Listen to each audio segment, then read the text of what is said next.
Hello and welcome to another Arsecast Extra, as always, with James from Gunnerblog. James. Good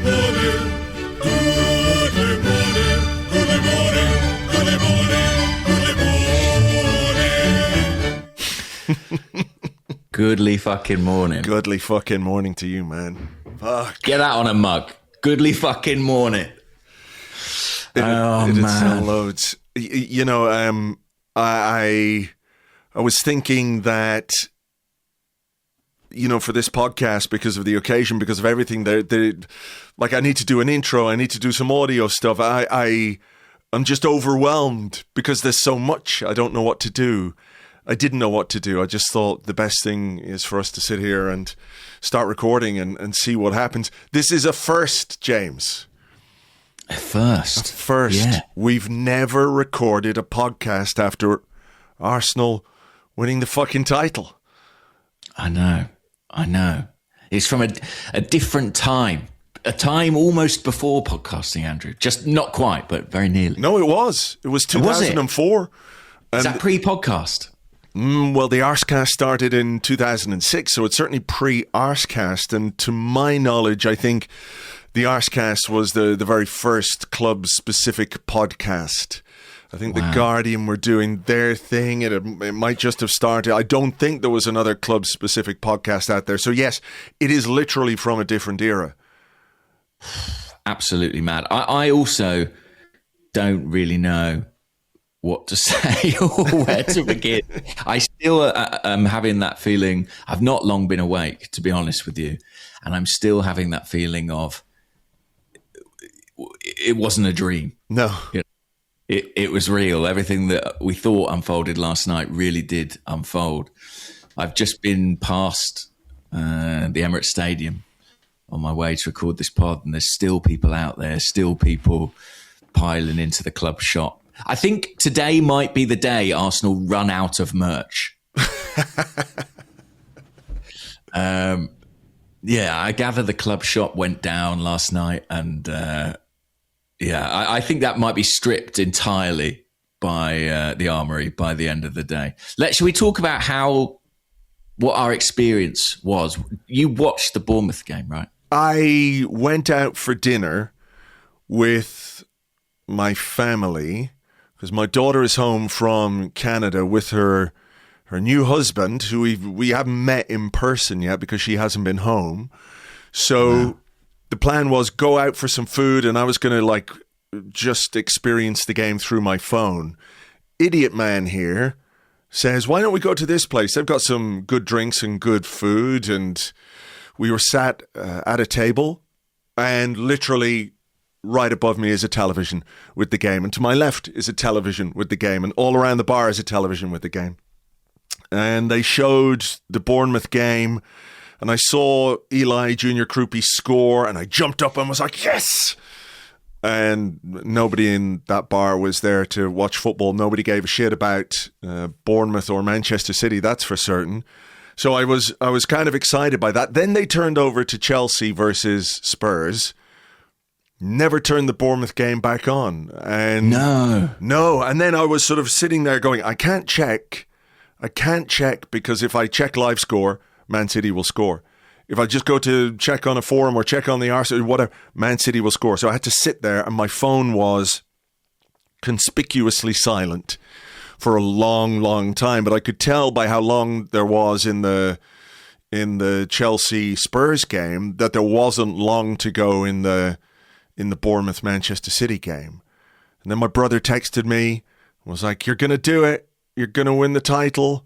And he said, "Are you in the pub?" I said, "I'm trying to avoid it all. I'm so stressed." Then Andrew Allen sent me a message going, "Oh my fucking God." And I was like, "Ah, balls. City have scored." And I was like, "I'm not watching. What happened?" And he went, "We're going to do it.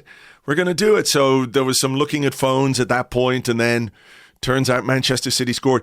Have you seen the last minute of that game? No. I've seen a lot of people seeing it. I've seen a lot of footage of players and fans watching it, but I haven't personally watched it. Okay, there's a minute to go, less than a minute to go in this game, and Man City have scored through Erling Haaland, and it's 1-1, and they have a chance to sort of break away. No, I think there's a free kick cleared. Savinho skips past one defender, then another defender, gets to the edge of the box, and the box is literally packed with Manchester City players. And if I had been watching that in real time, I think I would have died. I would have died because, you know, it just looks like a goal is inevitable. He puts in a cross, Bournemouth clear. They don't really make the most of the break, and then the final whistle goes, and that's it. And I jumped around, and then my phone was just crazy, just messages and voice notes, and it's still going. There's so many hundreds of WhatsApps and voice notes and emails and all of it. And I skipped around that pub, and I was the only person who really gave a shit about what was going on. It was crazy, Wow. but amazing as well, you know. And yeah, a real introduction to the family for the new son-in-law, who was not quite sure what was going on, but you know, he rode in behind. What an introduction! I mean, I guess maybe it's a good omen for the union, as it were. Yeah. Does he have any interest in football? Does he is that his sport or not? No, not really. Okay. I think maybe guess, that changed last night, Andrew. Maybe so. You started something in him. I hope. Well, you know, I don't know whether it sparked something or I'm going to inflict something upon him, but it was, it was incredible. You know, I'm sure, like everybody listening, just felt this enormous sense of happiness and relief when I heard the Bournemouth game was over. Actually, my wife and my daughter were there live scoring stuff, and they were going, ooh, 30 seconds, 90 seconds to go, 30 seconds. I was like, oh, I went to the Discord, and I opened up the Discord in our match day or the match chat channel where everyone's sort of watching or maybe it's I don't know what channel it was. But I opened it up, and all I could see was like, yes, fuck, get in, yes.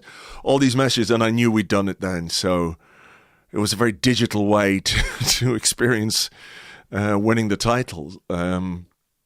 Wow. What about you? So I think I mentioned on here that I was going to be, or certainly I told you that I was going to be at the Football Writers Football of the Year Awards. I had requested a ticket based on the idea that an Arsenal player might win, and of course, an Arsenal player did not win in either category. The women's player was Bunny Shaw, I think quite rightly, and the men's player was Bruno Fernandes, of all people. So I was there in my suit, listening to Michael Carrick talk about what a good boy Bruno Fernandes is, and I quote, "He's always first in the canteen, eating his scrambled eggs." And I wasn't sure what the criteria for Football of the Year were, but I didn't know it involved early egg eating. But there you go. And I sort of just thought, oh, fuck this. I had the... But I was with a load of colleagues, including my boss. So I was like, you know, I'm here now, gotta play nice. But I was following the game on my phone, checking the updates. I obviously knew that Krupi had scored. And then shortly before the main course emerged, I think the game ended. And I was out in the foyer on my phone, you know, doing various tweeting and various professional obligations. And I started seeing people coming out of the dining room. And about 3 or 4 of them were in tears, genuinely. And I don't think because they were City fans. There were Arsenal fans who work in the industry coming out like in bits, and it was extraordinary. And then my phone started buzzing, and I should take this opportunity to thank, but also apologise to the very many people who have messaged me to say congratulations or send some other message of goodwill. It's been totally overwhelming, actually. And then I went back to my table. Everyone else had eaten their main course. My chicken was cold. I saw a waiter try to take it away, and I said, "Don't you touch that chicken. That is my championship chicken. Title-winning chicken. That is my title-winning chicken breast. Take your hands away. Do you know who I am? I am the podcaster of the champions of England. God damn you. Step away from the chicken." And then I sat there while everyone else had finished and ate my chicken in leisurely satisfaction.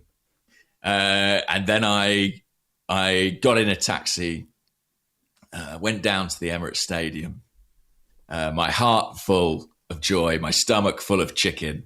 Cold chicken. It was horrible, actually, Andrew. But I'd made such a big thing, all the shouting and declaring, standing on my chair, going, "Acknowledge me. I am a champion." I arrived at the Emirates Stadium about 11 p.m. I was there till, I don't know, certainly gone 2. My phone died at one point. I didn't know how I was going to get home. I ran into so many people I knew, my cousins, my friends, colleagues. Yeah, it was insane. And strangers, so many strangers who just wanted a hug or a high five or to say hello, absurdly to say thank you, when, my part in this is very minimal. We're observers like everyone else. We're just fans like everyone else. And the funny thing is I was wearing a suit as well. So people kept saying, "Why are you wearing a suit?" I look like, when people get to the FA Cup final on Football Manager and they dress up in their bedroom. I looked like the title had been won, and I thought, I shall wear a suit for the occasion. The suit may be ruined, I think. It's got to be dry cleaned. It's covered in a lot of beer, quite a lot of flare smoke, and ash. But it's all a small price to pay. It was incredible down at the stadium. It was insane. I honestly have never seen anything like it in my time as an Arsenal fan. Did you see Did you see the time lapse video that Arsenal put up on their Instagram? It's unbelievable. It's outside the stadium. It's time lapse. About 7:30, there's like one or two dudes hanging around, and then as time goes on, it just gets busier and busier and busier and fuller and fuller and fuller, and it's it's amazing. And I think we've talked many times here about the idea of Arsenal as a global club, right? Where the fan base, and we're very lucky to be part of that, to be part of people's Arsenal experience. And I've had loads of messages like you as well to say thank you for the part that Arseblog has played in it. And, I appreciate that so much. I really do. But the idea that Arsenal as a global club has this incredible support wherever you go in the world, but at the same time, it is just so rooted in the community in North London, and the way that can transmit itself to every corner of the globe, I think is just unbelievable. That everybody, wherever they were in the world last night, enjoyed their Arsenal experience, but at the same time, would have loved to be there, would love to have the opportunity to be where you were, to be local, to come down to the stadium, to congregate and mingle with other fans, whether you know them, whether you don't know them. That sense of I think I said this the other week, didn't I, about communion that exists. And that was never more true last night, looking at those scenes down outside the stadium and all across North London, and people with flags and flares and beeping their car horns. And our friend Tony rang me about a minute after it finished, and he's in his car blasting the horn all around like he said he was going to do. And that's just true for so many people. It's unbelievable scenes. It was mad. So I like I say, I got in a taxi, chicken skin dangling from my lips still, and shouted, "Driver, take me to the Emirates Stadium, please." And he tried manfully to do so, but we got to within about half an hour, 20 minutes drive. Like, it was like the top of the Holloway Road was just jammed, and the ETA was saying you're going to be sat here for half an hour, and the roads were full of cars, of just people beeping their horns, waving flags out the window. And I had, he couldn't go any further, so I had to get out and walk. So I had this amazing walk down Liverpool Road, Holloway Road, approaching the stadium. And it felt like genuinely felt like, well, it felt like everyone in Islington was out on the streets. It was amazing to see that there was this sort of duality to it. There was the local experience of people literally leaning out of their windows, pouring out of their homes to be on the streets. Like, even at 1 a.m., 2 a.m., I saw people arriving to party.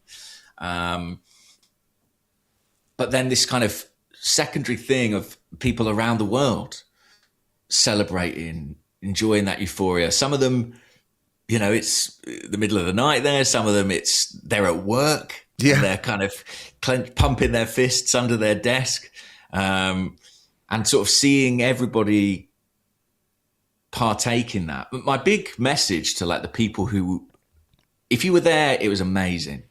If you weren't there, you are so still part of it. Like that's what I really want to impress with people, whether you were watching in Dublin or whether you were in America or Africa or Asia, wherever it is around the world. Like, this was for all of us. And those people who were congregated around the stadium, they were celebrating for everyone who couldn't be there too. And it felt amazing to be part of something so big. It was really one of those moments where you realize, wow, how enormous this football club is, and what a tremendous power it has to unite people, bring them together and bring them so much joy. It was really, really, really special. Yeah. I don't really know what to add to that, in terms of the experience. I came back, obviously, came back home, got a drink. I jumped on the live stream with the Arsenal Vision boys and had a quick chat with them about it. And then I sat here just looking at everything I could, whatever was being posted, wherever it was posted, on Instagram, on social media, whatever. The players, that moment when the players, realized that the title was theirs, that explosion of joy and happiness that you would expect, and the reactions from them as well. And, some of I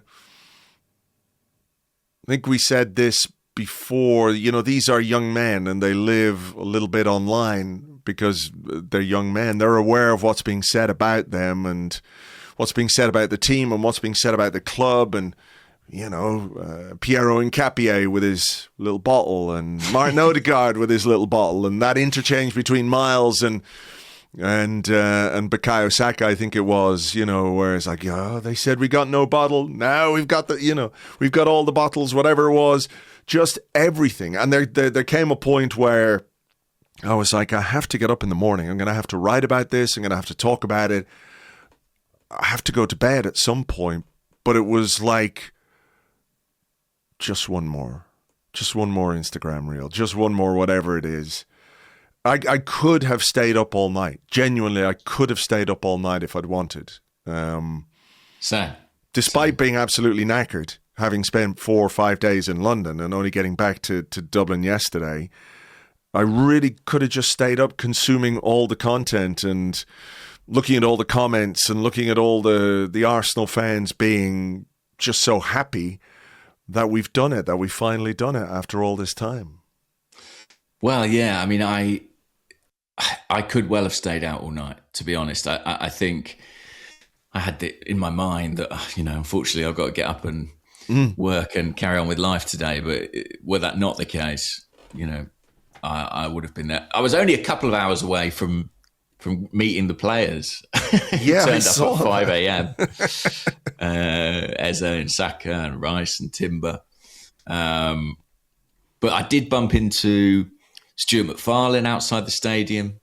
He had been up at the training ground with the players when the Bournemouth game ended, when they found out. I mean, that's an interesting one. There's a great song, by the way, called "We Stayed Up All Night" by an Arsenal supporting musician called Tourist. So if people want to go put that on. It's a bit of an anthem for today. We can't really play that stuff because it just means the podcast will get copyrighted, but that's a great one. But I mean, that's a really interesting thing to think about as well, is that they assembled, they congregated. Mikel Arteta was asked about this, wasn't he, about whether the players were going to do, we're all going to go around to whatever the equivalent of Jamie Vardy's house is, a bit more sophisticated at our end, Skittles, vodka and Red Bull or whatever it was that they were having that night. But they obviously made a conscious decision to be together and to congregate and assemble and watch that game. And I guess if it doesn't end the way it ends, nobody's any the wiser. You know what I mean? Nothing really emerges from that. But because of the way it did, we got to see and witness and experience those celebrations. I think that's it. They obviously had training up at the Shoba yesterday, and I think it was quite sort of informally put together in the first instance. It was kind of, if you want to stick around, we're going to be showing it. But I think this group, having been through so much together, they all wanted to be there. They all wanted to be part of it. And I bet they're so glad they did. Interesting as well, Mikel not present as far as we know. I was going to ask you about that. Like, he has been very, very low-key in terms of what we've seen over the last 24 hours. And I'm guessing that is very much a conscious decision from him, right? You think? Well, he told us post-game after Burnley. By the way, don't ask me anything about the Burnley game, mate. I can sign that to history. I mean, we can talk about it if you want, but let's never speak of it again. It was agonising that second half. I don't need to think about that anymore. But in his press conference after, he was asked about his plans for the game, and he said he was going to watch it at home with his family, with his wife and his boys. And I think we can believe him on that. I think that's probably true. And I think that's kind of, I suppose, magnanimous, really, and indicative of him, wanting to make sure the players take some of the limelight in this moment. But also maybe a recognition that at the end of the day, he's their boss, and he's a particular type of boss, a very demanding boss, a very intense boss. And I think there's something to be said for giving the players their space. It's been a really long, hard season, and there will be a time for them to celebrate together. But this is a group of, like you say, quite young men, predominantly in their early to mid-20s. And I think Mikel saying, I'm going to step aside, I'm going to be with my family, I think that's the right thing for me, and giving the players the room to be like, this is our night. We're going to determine how we party, how we celebrate, where we go on to. I think that was the right call, actually. I think it was the right call from the manager. I want to just go back to last year at Union Chapel, because there was a moment, obviously, when Mikel Arteta came out on stage and he was talking to the audience about the money that had been raised for the fundraiser. I mean, you remember on the day, there was a lot of, I won't say delicate negotiation, but the messaging, right, was he really wants to come and say thank you to everybody. But he doesn't really want to talk about the season being over because we had to play Newcastle the next day, was it? Is that right?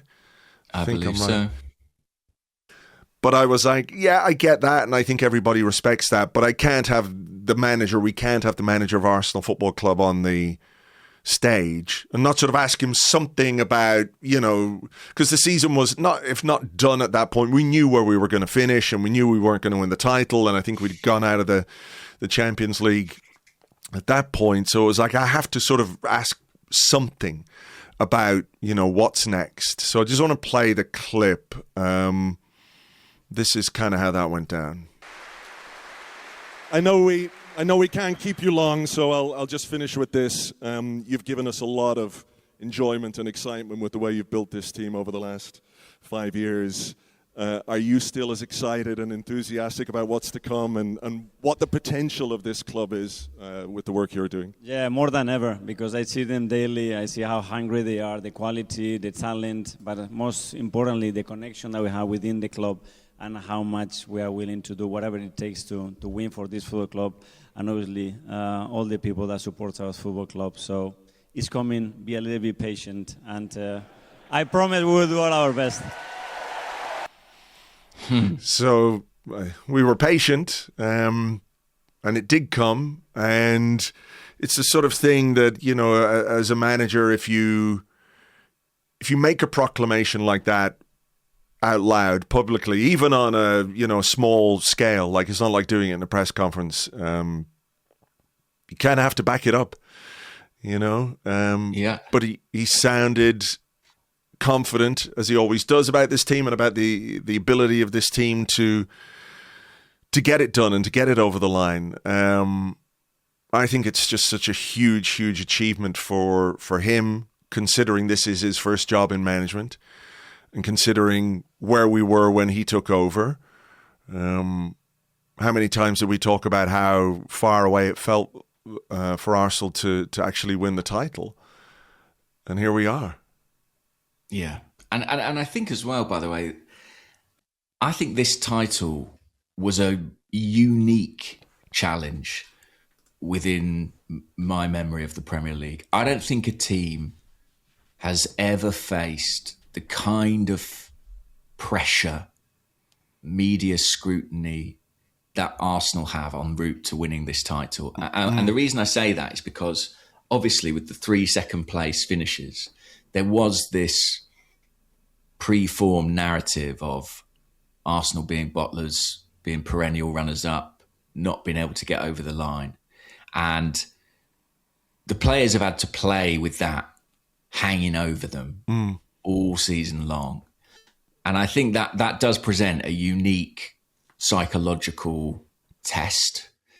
And they have come through. You know, Mikel and the squad have come through.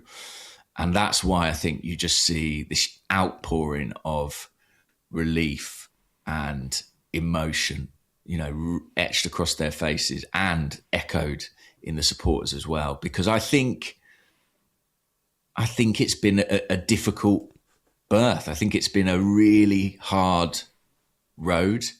And I'm not sure any group would necessarily make it. I think it takes a special kind of resolve to keep getting up, to keep dusting yourself down, to be able to say it's not done when everyone's telling you that it is. And this group have defied that narrative, and I think they've changed it. And I think that's extraordinary. Yeah. I think after the Man City game and, you know, some of the reaction, you know, when Rice said that it's not done, you had some people saying, well, that's just sort of performative. It's for the cameras. But I don't think so. I think it was 100% a conviction that, you know, he knows those players as well as anybody, better than any of us, right? And what they're capable of. And we all have our opinions on the team and the players, what they can do collectively and individually. But I think that was conviction from Declan Rice. That we'd gone through a really poor period, right? We'd lost to Bournemouth. We'd lost the Carabao Cup final. We'd lost to Manchester City. The results were not great. And everyone, well, not everyone, but I can understand why a lot of people were saying, here it goes again. Arsenal's title challenge is going to come off the rails at the end. I had, you know, I'm sure like you, like many people, periods where I really had some doubts, you know. I've always recognized the quality and the ability of this team, but until you prove you can actually do it, it's hard for people not to have doubts, you know, based on the 3 previous second place finishes. But then after that Man City game, 3 1-0 wins, and a 3-0 win over Nottingham Forest, Fulham rather. We make a Champions League final. And that's what this team is. That's what this team is about. That's what they're capable of. Every team I think has, has a period in the season where it doesn't go as well as you think it might. And I think that, looking at that now and look, post hoc hindsight analysis might be 2020. But I really think Declan Rice in that moment believed in himself and believed in the team and believed that they could turn it around or right the course a little bit, if that's the right way of putting it, We stayed top. It wasn't that we were overtaken. Or were we overtaken? Did City go top for a while? Or am I... I think they did briefly, yeah. Right. Yeah, I think... Look, they had me worried. I'm not gonna rewrite history and lie. I think in April they had me worried, and I think they were probably worried. It wouldn't be human if they weren't. But that's what life is about, and it's certainly what being an elite athlete is about. It's about when you encounter those moments of adversity, finding solutions or finding new reserves to make sure you can get over the line. And they did that. And I'm not going to sit here and tell everyone it was pretty or it was easy or it was straightforward. It wasn't. It was hard. It was really hard. But they did it anyway. And I think that's very, very, very powerful. So, and then I see the reaction. I see how big it is for this community. I see the scale of the response. And you just think, as wonderful as this is in its own right, you can't help but be excited and think, what have we potentially unlocked here? Yeah. Apart from Arsenal fans becoming the most insufferable people on the planet. I think we have every fucking right to do that because absolutely we have taken pelters. And I think here, on this podcast, and many others as well, we try and be objective and balanced as much as possible. We're not sort of engaging in the sort of online bants, which means if things go wrong for you, then you deserve to get it back, right? But far and wide, people have been sticking the knife into Arsenal fans as a collective, the team. Some of it is really low rent stuff, and you expect that from the outlets it comes from. But I think we have every right to be smug and insufferable and to give pelters back to the people that gave it to you, whatever your experience is of that, like in your football WhatsApp groups, whether it's your football team or your fantasy football or your mates and all the United fans or the Liverpool fans or the Chelsea fans or the Spurs fans or whoever's been giving you grief all season long, every time there's a slight wobble from Arsenal and they're sticking the knife in at every opportunity. Now is the time. Now is the time to just sort of say, fuck you, have some of this.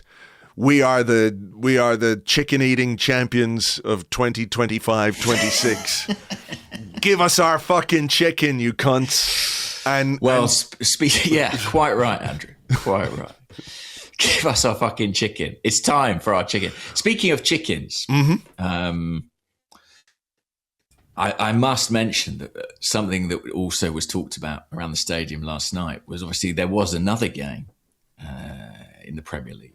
Another North London team were playing. And I said it felt like half of Islington were out on the streets. Well, the other half were crying in their bedrooms because Spurs lost at Chelsea. And a good few people came up to me and said, well, the treble is on.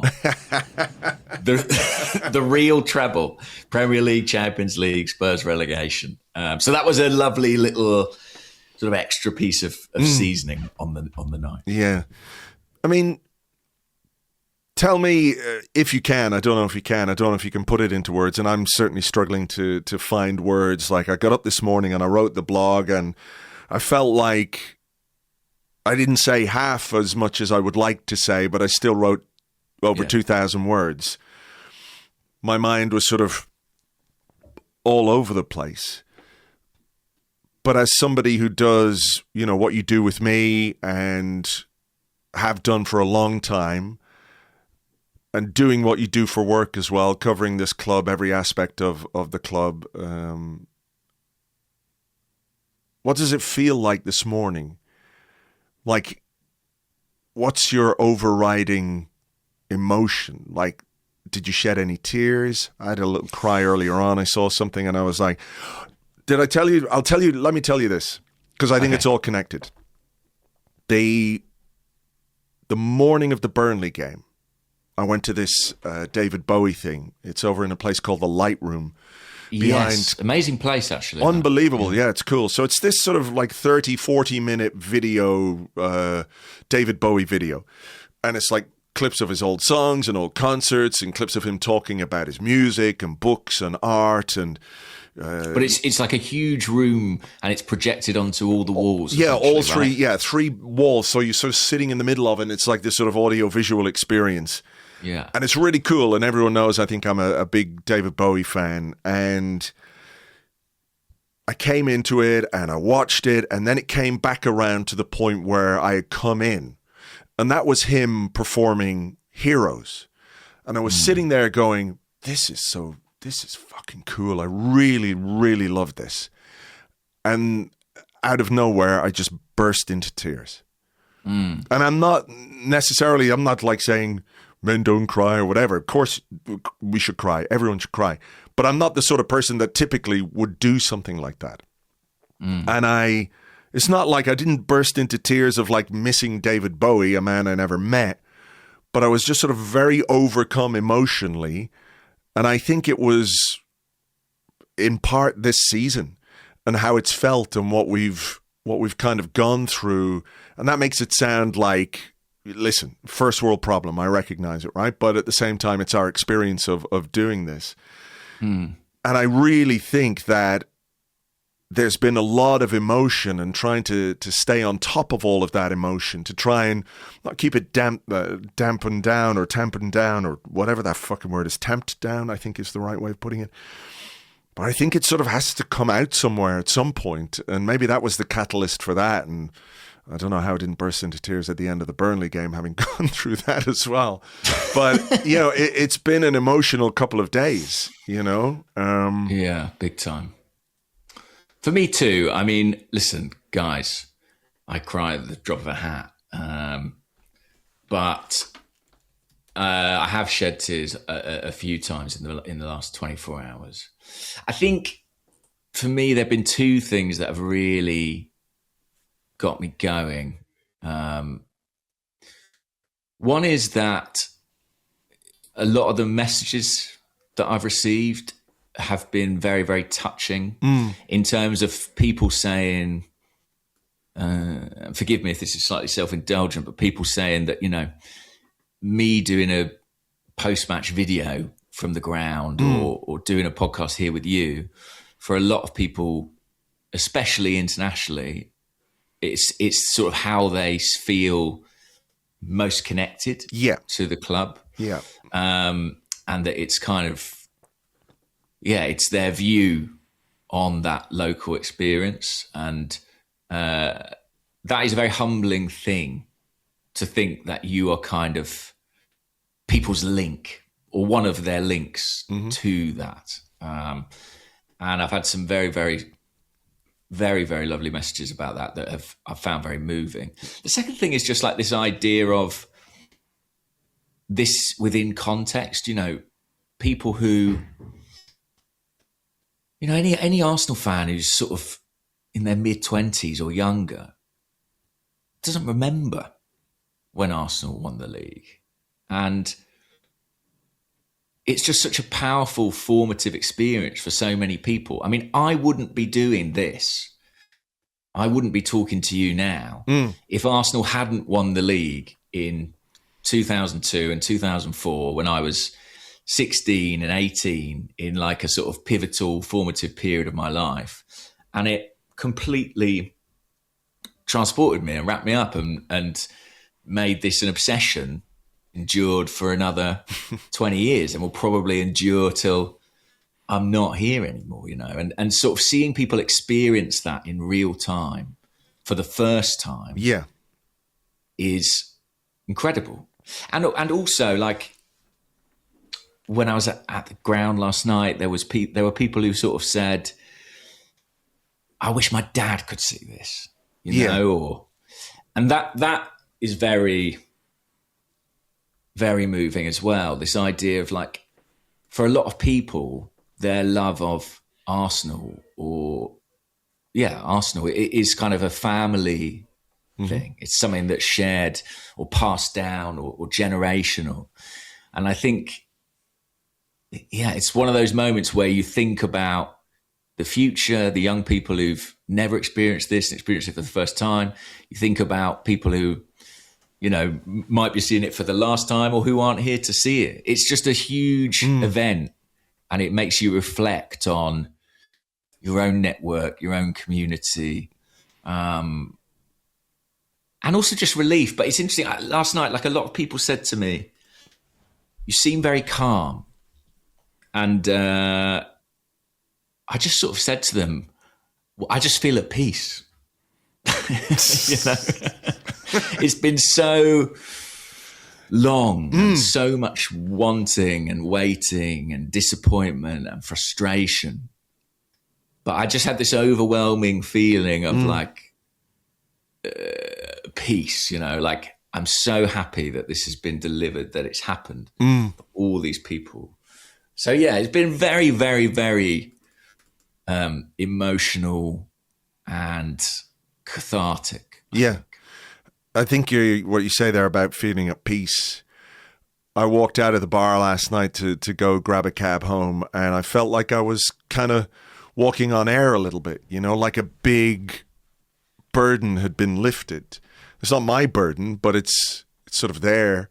I think your point about the new generation is really important, you know, because whatever about people who were maybe too young to remember, there were literally people who were not born. And there's probably some of them listening to this now. They weren't born when Arsenal last won the title. You know, we've got adults of 18, 19, 20, 21 who were not born when Arsenal last won the title, right? And have grown up with those stories from their dad or their mum or their uncles or aunts or whoever it is that shares their Arsenal experience about what it's like to win the league and what it feels like to win the league. Oh, we had a party up and down Holloway Road or Upper Street or whatever it was. And for them to be able to experience that for the first time is amazing.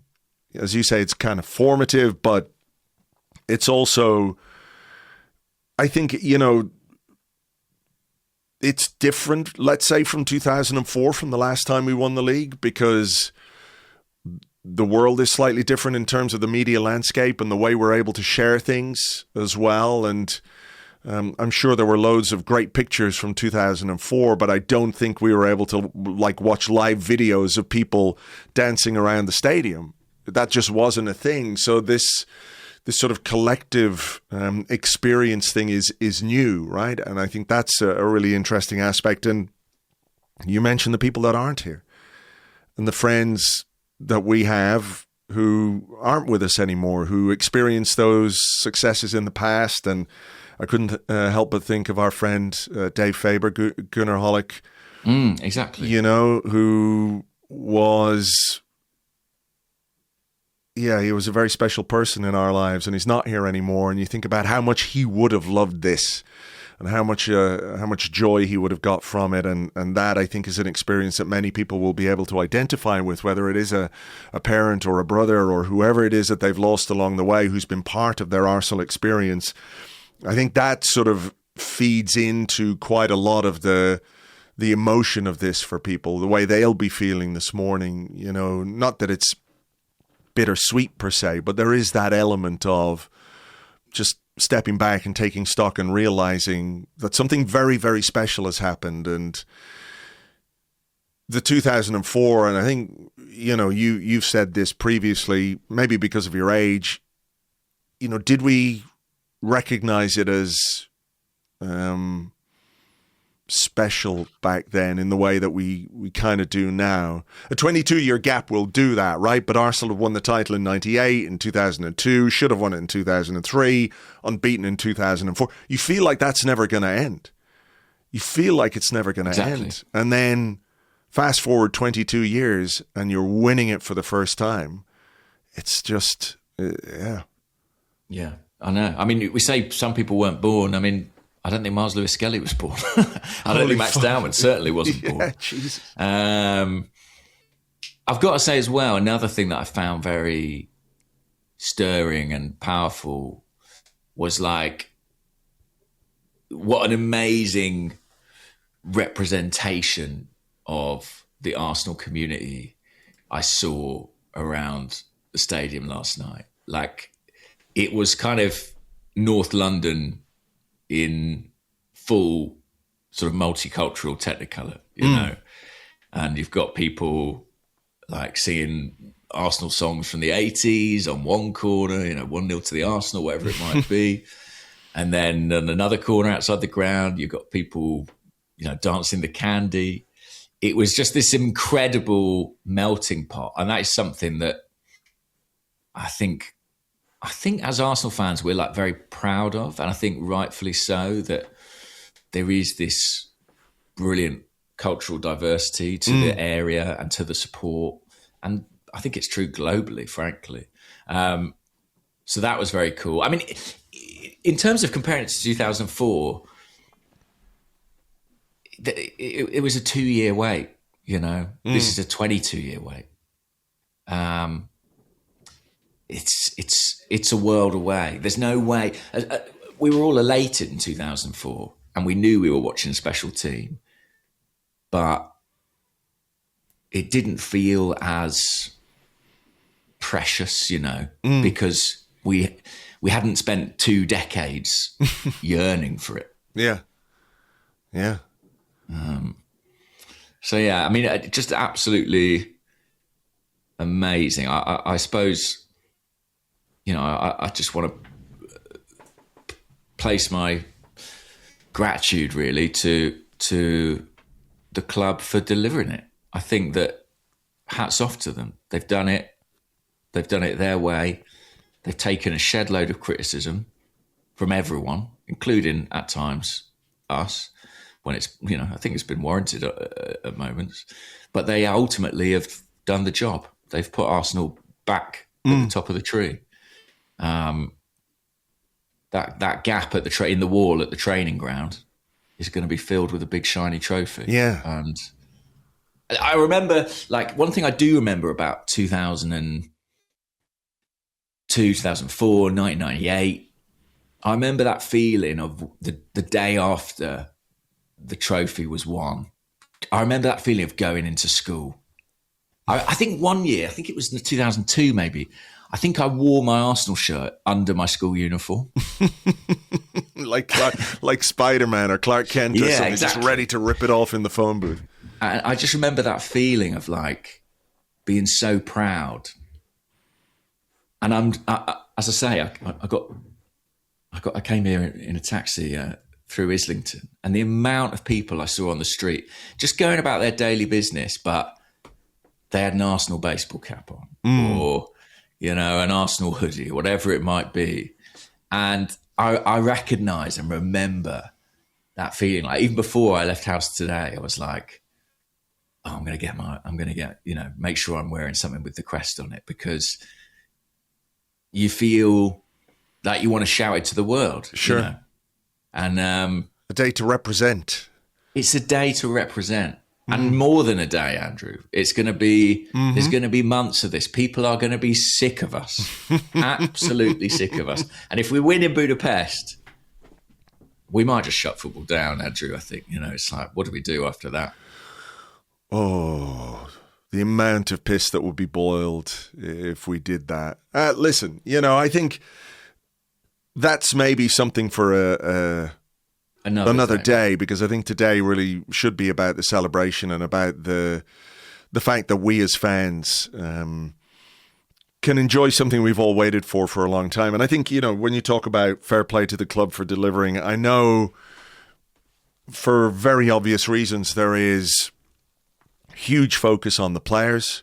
They're the ones that have to go out and do the job. There's focus on the manager because he's the one that's ultimately responsible for putting that team out and for preparing them and making sure that they can do the job that he wants them to do, and his coaching staff and all the rest. But there are also a lot of people behind the scenes who play a part in the manager and the players being able to do what they do. And I think they deserve a shout today. I think everybody deserves their flowers, because they're, if not unsung heroes, they're still a really important part of the machine, right? Absolutely. I mean, the thing is, Mikel, he's such a compelling character, and there is, I think, the cult of the manager in Britain to an extent. I think in his case, the focus is warranted. I think he has done an extraordinary job, but he has done it with the help of many. And I love watching those videos from the training ground, and everyone, your eyes drawn to the players, but my eyes also drawn to all the other people in that room, who share this journey with them, and who contribute in different ways to this massive organisation, all pulling in the same direction. So, you come to know people at the club and who work for the club. I'm really pleased for them as well, because it's not been easy. It's been rough at times, and as we've said multiple times, they've taken a lot of stick, and today, they get to give a bit back and bask in this. So, yeah, listen, forget about Budapest. Whatever happens, there's going to be a parade, and based on what I saw ahead of the Burnley game and then last night, that's going to be quite the occasion. Yeah, that's going to be on the Sunday, isn't it? No comment.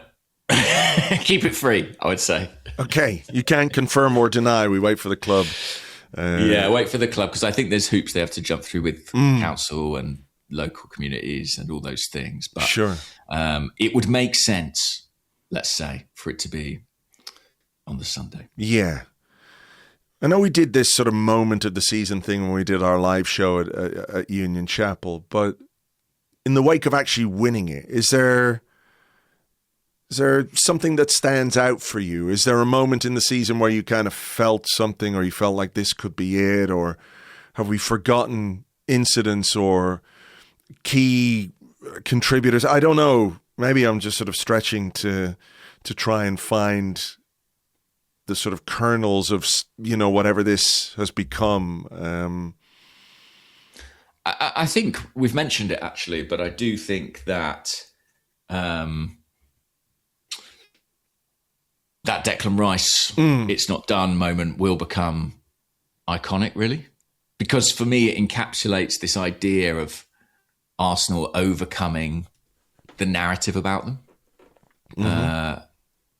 Everybody, bookmakers, pundits, leapt to conclusions after that City game. They assumed that we were watching a collapse, and Dec and the players proved them wrong.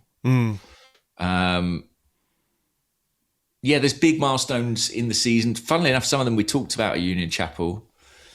Paul was asked to name his moment of the season, and at the time, I thought it was a bit of a left field choice, but he picked Gabriel Martinelli's equaliser against Man City way back towards the start of the season. Gabriel Martinelli's only Premier League goal this season. And it might be the difference in the end. It could be the goal that won us the league, frankly. Yeah, you could pick, many from the tight one-goal wins or results that we got. But at that point, and given who it took points off as well. Exactly, the swing. Yeah. I mean, Gabriel at Newcastle. The one that just sort of occurred to me when I was asking you the question as a kind of, I don't know if you go, oh, this happened, therefore it's a good omen for the year that's in it.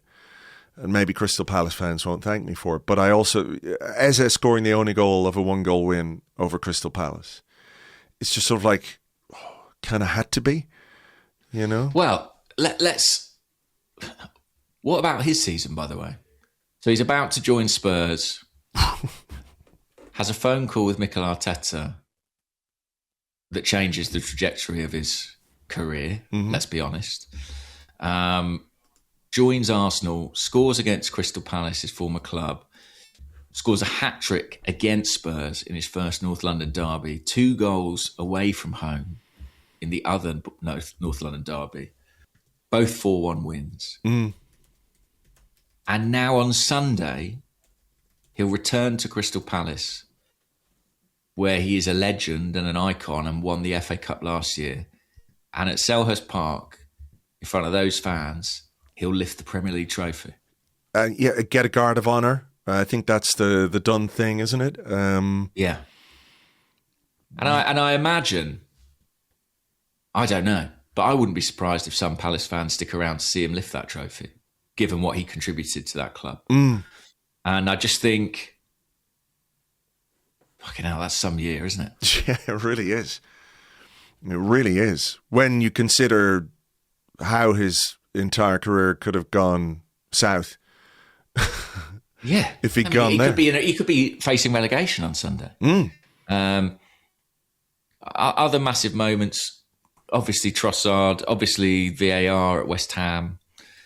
I think Max Dowman's goal against Everton, you know what? I think that was a moment that showed, that was almost like a preview. The celebrations after that were almost like a preview of like what might be unleashed were we to do it. You know, the euphoria that was experienced by players and fans alike in that moment was like a taster of this is what it could feel like. And because it was a breaking of tension, it was a release of pressure, and that's also what we're experiencing now. So I do think there are some parallels there. It was almost like, this is what you stand to win, this feeling, you know? Yeah. And boy, we got it. We got it. We have it. It's permeating everything, I think, you know? And they all played a part this season, you know? They all deserve their medal. I know it's different now. The club gets a series of medals. It was the old days. You remember when Martin Keown had to come on the final day.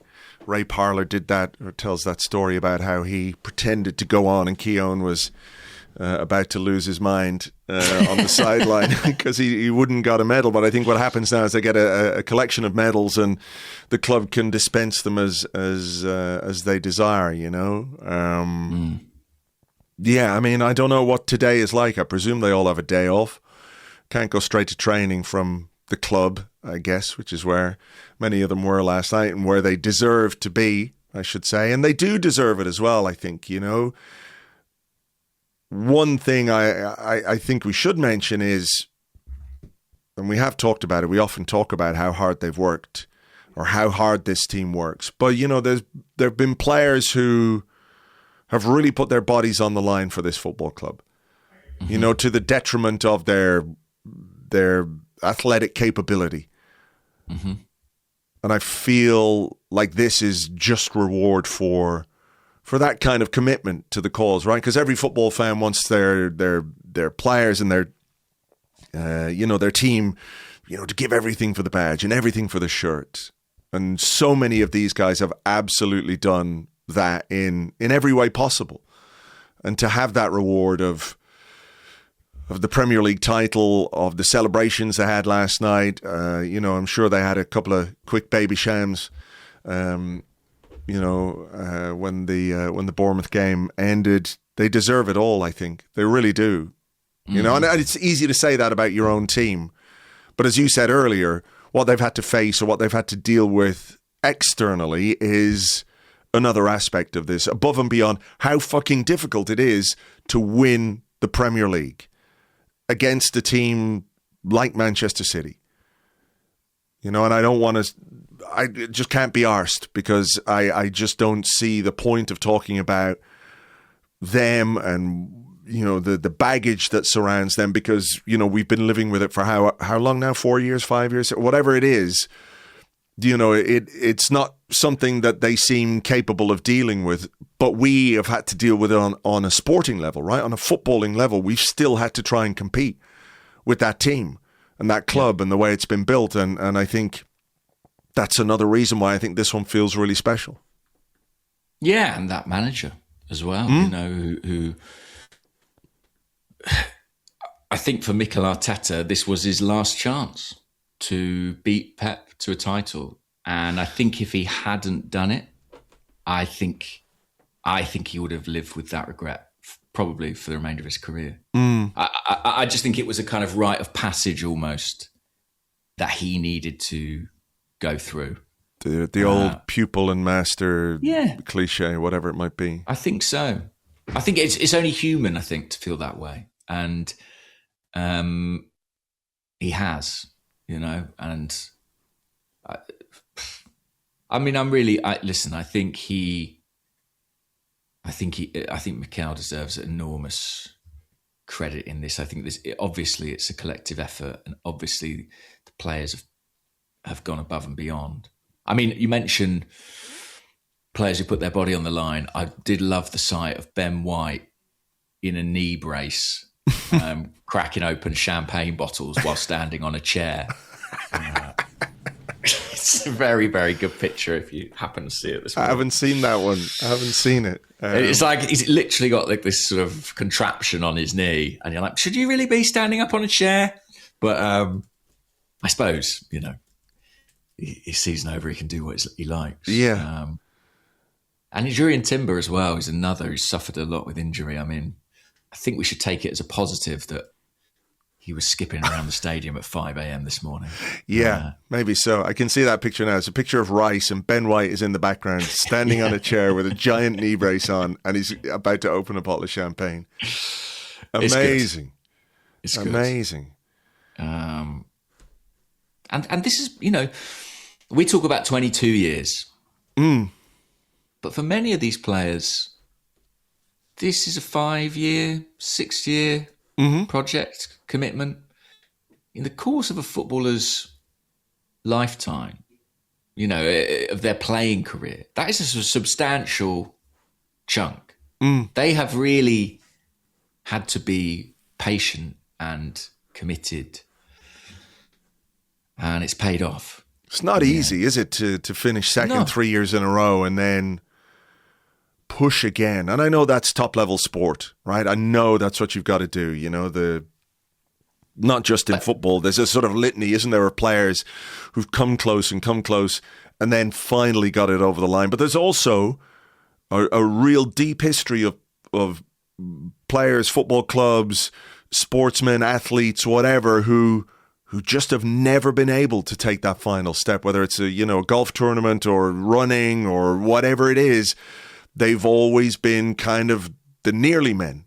And I think it takes just such a huge amount of mental strength and character to be able to do it. Yeah, I agree. I actually don't think it's particularly common for a team. You know, people laughed at 3 second place finishes, and I understand why. But I thought at the end of all of those seasons, I was like, well, there's a chance we come back and just mentally it's too much. You know, there's a chance we collapse. There's a chance we finish 4th or something this year. But the consistency of the motivation, the desire to keep running City close year after year after year, and then to eventually take that step to become winners, that kind of incrementally earned, sustained success or improvement over a period of 4 years, I don't think that's normal. Yeah, I don't think you get that all the time. I think it's so hard to keep a project intact through those kind of successive disappointments, to keep a manager engaged, ambitious, motivated, to keep players on board, believing, patient, willing to wait, not agitating to move. You know, all this group committed to delivering this moment. And I think in the world of football, which is so much about quick fixes, I think that is unusual. I agree. And I think, again, part of why it felt like a burden was lifted was because I was unsure of where you go if you finish second 4 years in a row. Yeah. I really did have some concerns about that, and I'm sure I'm not alone. And I'm glad I don't have to face up to them. And I'm glad that potentially, like you said, we could unlock something with this. But I did have worries about, like, how do you go again? Can you go again? Can you find that motivation? Can you convincingly get a message across to a group of players if you just don't quite get there again? But we did. So give us our fucking chicken. Exactly, Andrew. Give us our chicken. Will we take a short little break? I think there's probably some questions on the Discord that we could deal with. I haven't had a look yet. That's the only issue. No, nor me. But I came into this blind, so maybe let's take 5 minutes and I'll have a scan through. All right. Well, let's take a little break. We'll come back with some of your questions in part 2 right after this.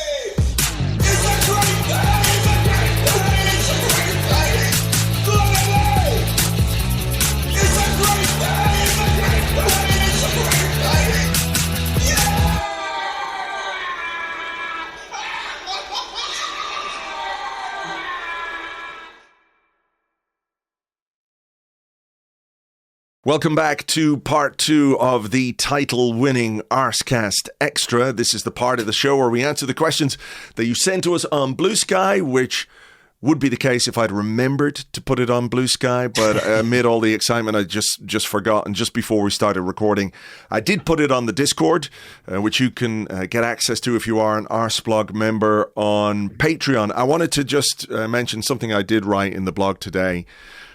Last week on the podcast, there was a question talking to Tom Canton about what deals with the universe have you done? Okay, yeah. Superstitions, the nonsense stuff we do to try and exert some control over something over which we have zero control. Mm-hmm. After the Man City, I said I wouldn't tell because if I'd told it wouldn't work. But after the Man City game, I just shaved everything off my face. For the first time in a long time. I had a rage shave. Okay. And then said, right, I'll let it grow. Let it grow. Let it grow. Yes. And so obviously by the time I got to London this weekend, I was quite beardy indeed. So it worked. It helped. I did my bit. I played my part. You ate some chicken. Yeah. And I grew a beard. And that's how you win titles, folks. Put that in the fucking tactics book. Did you find yourself doing anything like that at all? Because, like, I'm not superstitious. I recognize it. Here's another one that I did, by the way. This is a ridiculous one. Every season when we start, when I schedule a post on arseblog.com for the live blog, I would schedule the post typically about 30 minutes before the game. But if we lost that game, I would then either bring it forward or backwards another minute. So let's say I scheduled the live blog post at 19:30 because we've got an evening game. We win that, next one goes at 19:30. But if we lose a game, it's either going 1931 or 1929. And it moves around all through the season. How stupid is it? I'm a fucking idiot. But this season, I said, no. I won't do it. Even if we lose a game, that live blog post is going to get scheduled at 19:30 or 30 minutes before kickoff every game throughout the season. And look. It worked. It worked. What happens to the beard now, Andrew, out of interest? I don't know. I feel like, I'm not going to rage shave because I don't have any rage. I've just got joy. I don't want to have a joy shave because when I looked at myself in the mirror, I was like, ugh. Who's that guy? Because when you don't shave a lot and then you have a very bald face, it's weird and disconcerting, and I don't like it. So I might just sort of might just give it a bit of a trim, tidy up a bit, keep the beard for Budapest. What do you think? Yeah, seems to be working. So Okay. I'd stick with it. No, I haven't really had any big superstitions. I mean, I even did kind of predictions for the run-in. So, you know, I, which, to be fair, have looked all right. I did predict Everton and Bournemouth to take points off City. Predicted us to win the league. Mr. Snrub on the Discord, by the way, wanted to know, could we do the Predictatron for the last game of the season? I said, okay, I think we can predict that.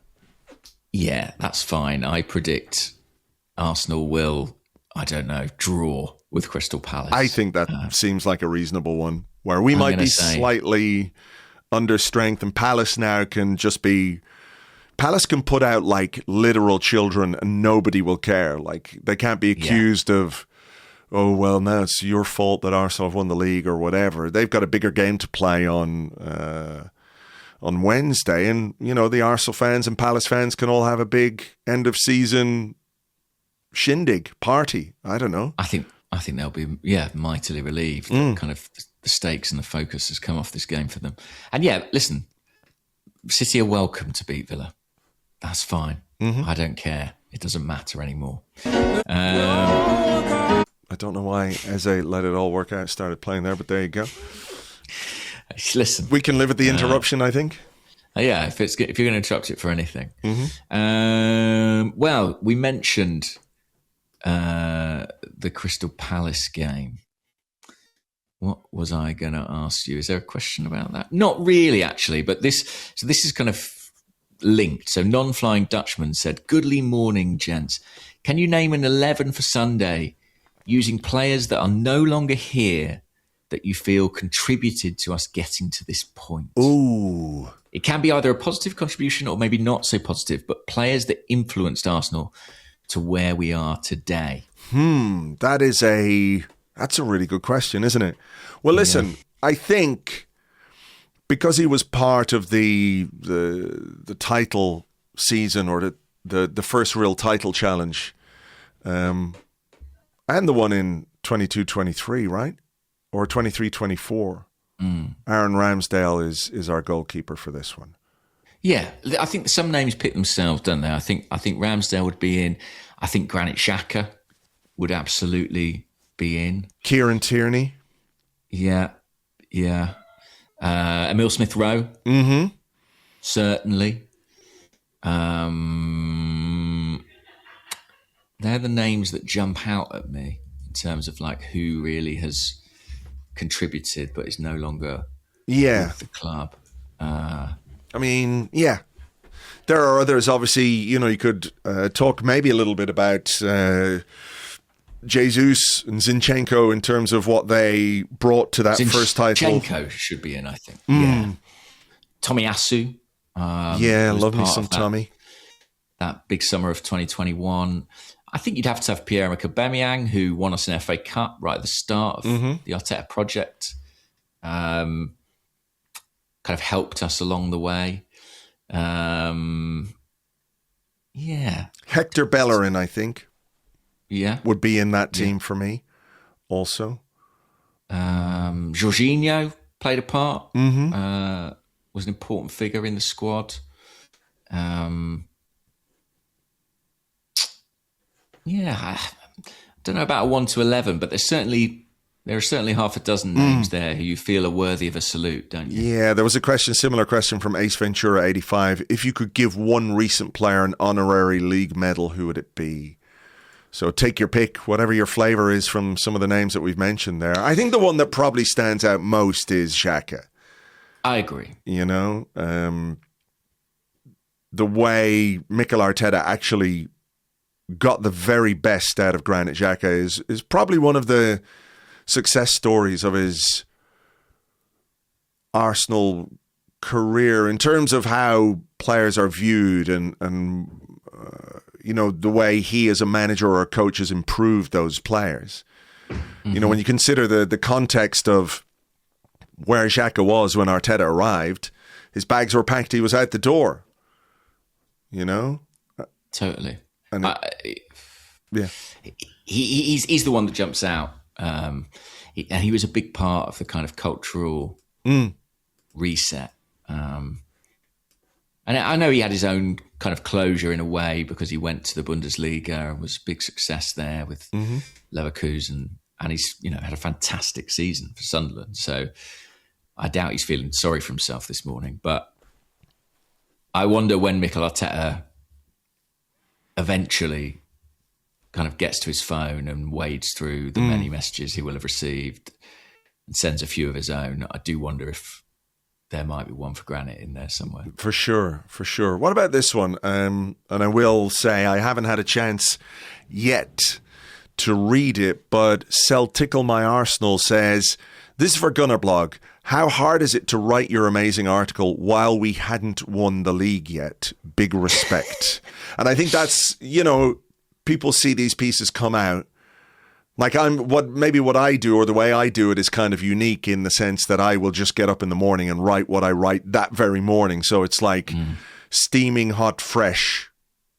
Yeah, that conjured up some other images. But what I mean is it is fresh off the presses from me first thing in the morning. But when you work for, you know, The Athletic or another organization, a lot of this stuff has to be there, ready to go when it's needed. And if it's not needed, it doesn't go out, but you still have to produce it, which must be kind of conflicting, you know. The sort of sensible journalist head is like, yes, this is the job, and then there's another part of you going, oh fuck, I'd really rather not, you know, put those words down until such time as I know that everything's okay. It is kind of terrifying that. And, you know, I've written these pieces before and they've never really seen the light of day. And that's a strange thing. Or they've been heavily rewritten for a different ending. All these words lost like tears in rain. Yeah, exactly. So it's an odd thing that you have to do in the job. And it's not just me. I mean, think of the guys at Arsenal who have to have that fantastic video they produced with Arsene Wenger kind of congratulating the squad on their achievement. You know, they have to have that shot and edited and ready to go in the knowledge that it could also be consigned to the scrap heap. Yeah. I always think about that kind of haunting image. I think it was in 23-24 of the kind of the podium, the Arsenal champions 23-24 podium that was housed underneath the Emirates Stadium and which never emerged and never saw the light of day. But, you know, so much work goes in to help these moments land and be celebrated. And I'm just glad that this time it all came to light. And on the piece, by the way, like I think if I was going to sort of briefly advertise my wares, please feel free. For me, the most interesting aspect of it is that the degree to which Arsenal planned for this and saw this opportunity. And we actually spoke about this a bit the weekend. But in 2020, when Arsenal were languishing in mid-table, and Mikel Arteta had been in the job a matter of months, the direction of the club was very, very unclear. People internally at Arsenal in the kind of, you know, what has been called the football intelligence department, but I guess, you know, the strategic hub of the club, they laid out a timeline and a route back to the top. And the detail with which they did that is quite extraordinary. I mean, they factored in things like, you know, Jurgen Klopp potentially leaving Liverpool, or Kevin De Bruyne's Manchester City contract expiring, or the potential physical decline of Mohamed Salah or Virgil van Dijk. They basically built this picture of the competitive landscape and how it might play out over the next 5-6 years. And using that, they kind of plotted a potential window for Arsenal to come to the fore. And they looked very specifically at the years between 2023 and 2027. And everything strategically the club did was about fine-tuning, calibrating a squad to peak in that window. You know, a group of young players who would grow together, develop together with an improving manager as well, to peak at that precise time when our rivals might loosen their grip. And I just think, you know, we talk about the work that's done in the background, in the shadows. You know, we see the end result, but I think that's why this is such a unique story, because Arsenal, this is a true long-term project that Arsenal followed through on and delivered on. And there were tweaks and adjustments along the way, but ultimately they've got where they were designed to go. And I do think in the kind of short-termist world of football, that is pretty remarkable. Yeah. Football intelligence is right, you know? Football intelligence is right. Yeah. And many of those guys obviously have moved on, but the department's still there, and they'll be plotting now the next challenge, which is how do we sustain? How do we stay there? Yeah. What about this? I like this question. Hickory Vickery Yock Good name. says, good name. The goodliest of goodly mornings to you. Have you thought about how your life has changed since the last title? It didn't seem that long until I thought about what my life was like 22 years ago. I was married for less than a year, no kids, family members who were still alive, having a healthy spine, a different job, etc., etc., etc. 22 years ago, Andrew? 22. I actually posted a picture in the Discord of Arseblog in 2000 and... Oh, yes, it's a good 4. picture. I'd say it's almost worth becoming a Patreon member and joining the Discord just for that picture. Yeah. It's just sort of a picture of my office with a big old Apple Mac screen behind me, and yeah, look, I have hair and stuff like that. Yeah, I have. I genuinely have, you know. I've thought about that quite a lot, because in 2004, I was living in Barcelona. My mum was alive. My dad was alive. Came back to Ireland in 2006. And listen, I think I've been on a journey with Arseblog for all those years. And, you know, I've been very lucky in that period to have a lot of people along for the ride as well, if that's the right way of putting it. Yourself and Andrew and Tim and, you know, everybody who has contributed to the website or the podcasts down the years. And it sort of seems absurd that it's 22 years ago. Like, we talked about it every week. You know, every week. Yeah, do you know what I mean? We talked about, it's 22 years since Arsenal last won the title. And then you think of what 22 years actually means. I was 34. No. What year? 2004. I was 33 when we won the title last. I can't count. I don't know what year it is. I don't know how old I am. What is 2006? How old was I? Yeah, so May 2004, I would have been 33 years of age. Yeah. And now I'm not anymore. I don't have any hair left, unfortunately. Well, I do have some, but not in the right places. Yeah, I think about it all the time, to be honest. And I think about how doing this every day has been, in some ways, a coping mechanism. I think, like, you know, some of the messages that you got, and I received very similar messages, I'm sure, about, you know, how much, you know, what we do together and what we do individually means to people, how they stay connected with the club because of, you know, what we do and how we do it. and it can be helpful for people and cathartic for people, but it's also the same for us, you know, to have that audience, to have the people who read or the people who listen is, you know, they're as much part, albeit in a slightly different way, they're as much part of our Arsenal experience as we are of theirs, right? Because they're a constant and have been a constant. So yeah, I think, you know, to get messages from people who say, I started reading Arseblog in 2002, or I started listening to podcasts in 2006, and here we are 20 odd years later. It's a hell of a journey. It's a hell of a journey.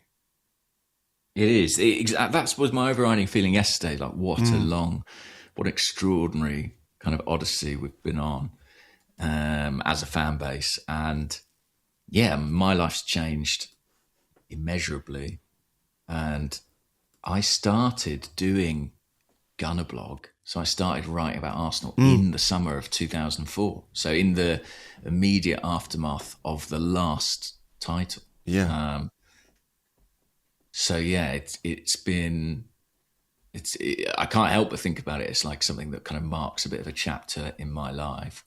And yeah, it's bonkers, to be honest. And I feel very, very grateful that I sort of by chance or, you know, good fortune or be in the right place at the right time, I occupy this space where people want to high five me just because Arsenal have won the league. It's a very mad thing and very lovely thing. So yeah, it's a real privilege to be part of people's experience. Yeah. And it's so funny. Like, people often say that, I love the pod, man. I love the pod. It's like therapy for me. And I'm like, it's like therapy for me. You're just listening to my therapy sessions, guys. Yeah. It's like, you know, we're saving each other, I don't know, hundreds and hundreds of pounds every month on therapist bills, you know? If I wasn't recording this, I'd be paying to do it. There'd be a professional at the other end saying, you need help. Yeah. Have you considered how absurd it is that you're so upset about something you can't do anything about? You know? Yeah, exactly. Yeah. It's therapy for me. That's what you guys don't realize. That's what this is. It is. And our experience, genuinely, and I mean this very genuinely, our experience and seeing sort of how happy everybody is online, offline, around the stadium, in the comments, on the Discord, whatever it is, it really enriches our experience, or certainly my experience. I'm sure it's the same for you, you know, where you are, your pleasure or your happiness is multiplied because you know that people who've been, you called it an odyssey. We've had people on this odyssey with us for 20 years plus. And we've had some success along the way. There's no, you can't ignore that. We've had some really good moments. We've had some trophies, but not the one that we've sort of all wanted. And now for everybody to be here and to be that happy just makes it so special for us, I think, you know. Totally. Yeah. Totally. And like, something I find myself saying a lot is like how happy I feel for the fans. And, you know, I'm happy for myself. Don't get me wrong. I'm plenty happy for me, but I feel really, really happy for the community.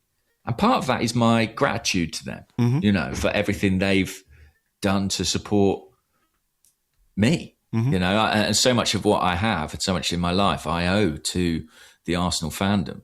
So for them to have something to celebrate, I couldn't be happier.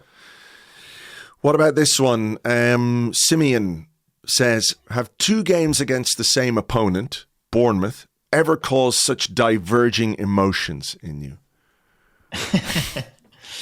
Yeah, what is it about Bournemouth? I mean, you think of Reece Nelson as well, by the way. Maybe he makes that 11 of players who contributed, if only for that moment. Yes, for sure. I mean, that's a huge moment. I I mean, my main conclusion is Bournemouth are really good.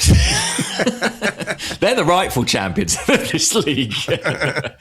They beat us and they very nearly beat City. And I didn't watch the game, but everyone I spoke to who did said Bournemouth were fucking good. Like, it wasn't that stressful because Bournemouth were excellent. We did have a question, by the way, from Glennie Lovejoy, who said, seriously, and not just because of yesterday, Krupi in the summer? Surely he's a guy we have to go for. I mean, he'd be one of the most popular signings in Arsenal history, you imagine. Yeah. But there's probably people going in this morning to the Armoury getting Krupi on the back of their shirt. Yeah. I mean, he's a really good player. He's a really, if we are going to do some stuff in the attack this summer, he should be certainly in the conversation, shouldn't he? And not just because he scored against Man City. I mean, he did score against us as well. Twice. Yeah. Did he score in both games, I think? He did, yeah. He scored a great goal in the home game for Bournemouth. Yeah, listen, I think credit to them. I think Iraola's been fantastic there. Mm-hmm.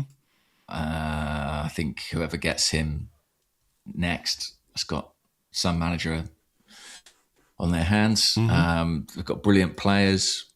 Krupi, Ryan, others, Alex Scott. They've got a great team. Good, yeah. So in terms of the two games, I mean, it's just such contrasting emotions. But I think what the first game showed us is that Bournemouth are really good. And ultimately, they showed that again last night. So, and I've got no enmity with Bournemouth. Do you know what I mean? I've got no beef. I guess Bournemouth are my second team now, you know? There's nothing particularly annoying about Bournemouth. Yeah. They're fine. So I'm glad I don't have to have any gratitude to Chelsea for taking points off City or, Tottenham for taking points off City. Exactly, yeah. Bournemouth, beautiful, yeah. Love it. They can come to the parade as far as I'm concerned. Yeah, more than welcome. Have the bus behind. Get them their own little minibus, the Bournemouth minibus behind. Or like when a yacht has got a dinghy behind it, just dragging them behind. Just dragging them on behind. A dinghy, weirdly, just down the Holloway Road or whatever. I mean, I'm just seeing if I've got any other questions. The Laughing Gunner says, who can fuck off the most? I think Bernardo Silva is my instant reaction. I mean, that did not take long. There was no sort of pause there. He did an interview with us, I think, with The Athletic the other day, in which he had a few things to say about Arsenal. And I certainly saw it get a lot of pickup on social. And I thought... I haven't read, wouldn't be something I read. But what did he have to say about Arsenal? Basically, it's about time they, I can't remember what the phrase he used, man up and win something or something to that effect. Let's see. Bernardo. It's only natural that Arsenal would man up and challenge for titles. It's a weird way of framing it, isn't it? Yes, I think so. And he was just on the wind up a bit. Great player, but like many top athletes, a bit of a sore loser. Yeah. So he can fuck off. I think it'd be remiss not to mention my friend Chris Sutton at this moment. I mean, I wonder, does he think the Arsenal fans outside the Armoury, did they celebrate too much? Well, they've celebrated too much, celebrated too early. If he believes that, I urge him to get down there and tell them. He's very popular. He may leave with a flare. Sticking out of a bit of in his every body. orifice. Yeah. Piero and Capia showed exactly where that flare would end up, I think. Exactly. Who else can fuck off? I mean, loads of people, actually. Loads of people. I think Manchester City as a whole, as an institution, can sort of fuck off. I think PGMOL can fuck off.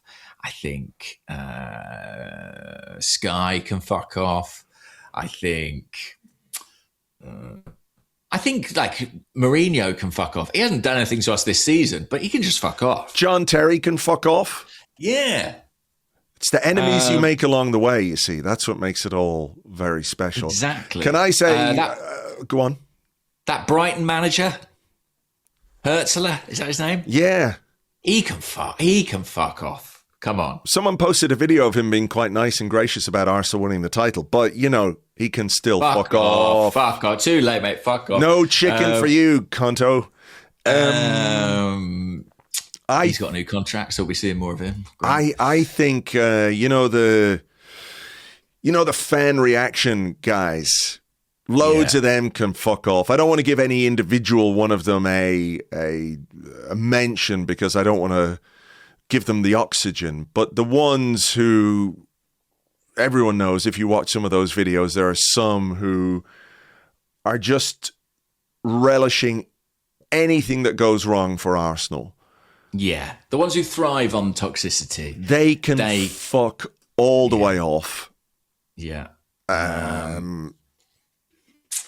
I mean, there's plenty of people. I may spend the summer sort of expanding on the list of people who can fuck off. Yeah. Could write a book, maybe. That would be a good book, actually. Mm-hmm. People Who Can Fuck Off by James and Andrew. The big book of fuck offs. Brought to you in partnership with The Athletic. Yeah. It's a long list. It's a long, long list. Definitely is. I like this on the Discord. There's a Jesus time. My team on Sunday: 1, Raya's new baby; 2, Albert AirPods; 3, Gabriel Heinze; 4, Gunnersaurus; 5, Tom Hiddleston; 6, Gary Neville. We can't have that. Gary Neville, you're being replaced in midfield by Anne Hathaway, I think. 7, the bloke who holds the door in block 45. 8, Havertz's donkey. 9, the landlord at the Tollington, Martin, good man. He has 10, Jeremy Corbyn, and 11, Gyökeres. Maybe he wants to get him the golden boot or something, get 17 goals against, all those Palace children would be quite good. Yeah. Haaland can fuck off. There's a few, mate. There's a few. More than a few. Richarlison, he can fuck off. Yeah, exactly.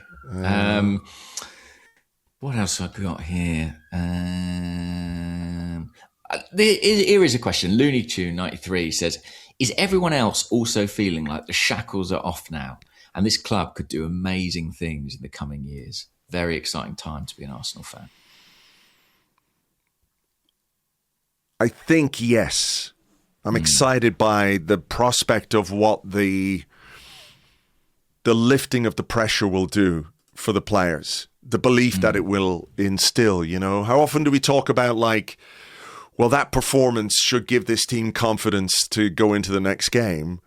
Therefore, should not winning the league give you confidence to go into next season? It sounded a bit Shakespearean, that, didn't it? Should not winning the league this year? Yeah. I hope so. And I think there is something very, very real about the pressure and how it can inhibit you and how it can be a burden. And when it's lifted, it does change the way you think about things and change your ability to cope with different situations. You don't experience the same doubt, And there's such a strong psychological element to sport, particularly at the very highest level, isn't there, To rid yourself of that doubt is hugely important. So I'm hoping, yes, that this is something we can kick on from. And am I right in saying that in the modern era, an Arsenal team has never retained a title? It's a difficult thing to do. So maybe that's the next challenge for Mikel Arteta. That's how he frames next season as, what we need to do. Do something no Arsenal team has done in the modern era, which is retain the title.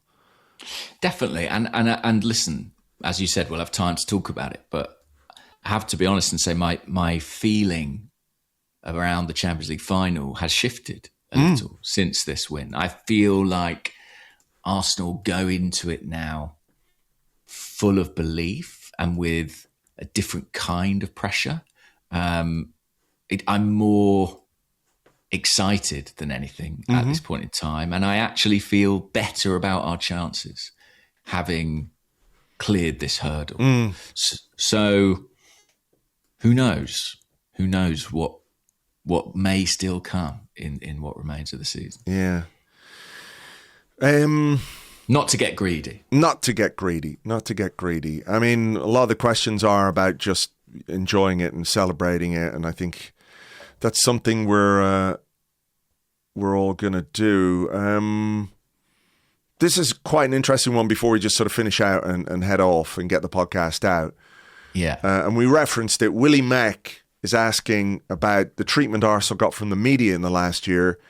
And how much of it boiled down to the fact that we hadn't yet won the league. These were conversations we had, right? About until you win it, you're not necessarily going to get the respect you deserve, even if objectively you are doing a very good job.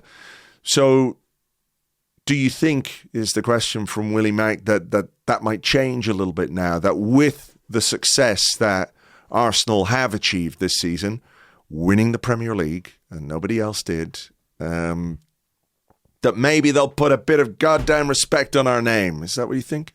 Or not? I think they have to, I think they have to. I mean, I think our success will aggravate some people, and, we'll have to put up with a few slings and arrows still. But ultimately, we have won, and that is vindication. So all the things that Mikel has been ridiculed for over the last few years, it puts a totally different spin on it now. I think we have, as a club, a new level of credibility. And do I really believe that will shift perceptions? I'm not sure. But I think it will bother us less because we'll just point to that big shiny trophy. Yeah. The trophy and the chicken. Exactly, mate. Martin, I'm going to let you go because I know you have to go, and we have to go, and I have to go as well. And I've got to get this pod out. But I like this one just to go out with. Martinelli the Elephant said, "Goodliest, fuckliest morning, gentlemen. What's the most ridiculous thing you did while celebrating? I spent the evening doing a shark fin upon my head while telling my wife I was busy being a basking shark." I like that. I'm sure that wasn't at all annoying for your wife. At all. Yeah, I saw people doing that. I saw a guy doing pull-ups on a lamppost outside the ground, which was one way to celebrate. The most mental thing I did, to be honest with you, I was with a few mates and it was kind of dissipating, and the evening was sort of drawing to a close. This would probably have been about 1:30, 2 o'clock. And my phone died, and I was kind of stranded near the stadium and thinking, well, I'm in for the long haul now. And I ought to have gone home, but I just took one more walk around the stadium, like just to soak it in even more. I did it on my own and just kind of plodded around, watching everything unfold and drinking it all in. And I'm very glad I did, because this doesn't come around very often. No. And I just take in every single thing that I could. So, yeah, that little solo jaunt round the ground, just kind of surveying the carnage, that was my little celebratory moment to myself. Yeah, I don't think that's ridiculous at all. I think that's kind of nice and lovely, and probably something I would have done myself if I'd been over there. Okay, well, listen, thank you for the therapy over the course of the many years of this podcast that we've been hoping that Arsenal would win the big trophies, and they've evaded us. I don't know. At this point, it felt like they were avoiding us. It felt like they were. I did take it pretty personally.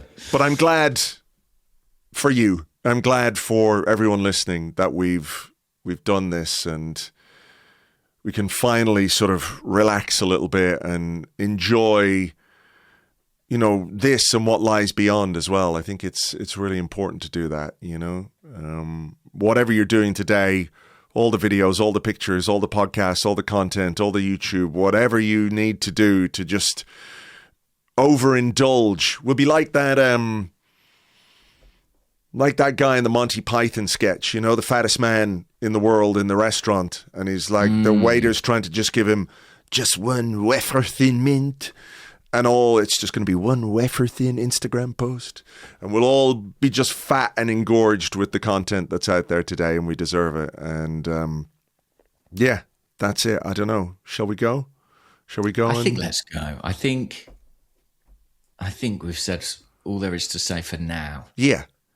Let me tell you, we ain't finished basking in this. No. This will run and run. I'm determined to make that happen for me, you, and for everybody. Yeah. Exactly. So look, as ever, thank you all so much for being with us, and thank you for listening throughout this season. Thank you for enduring this season with us and for helping us through it.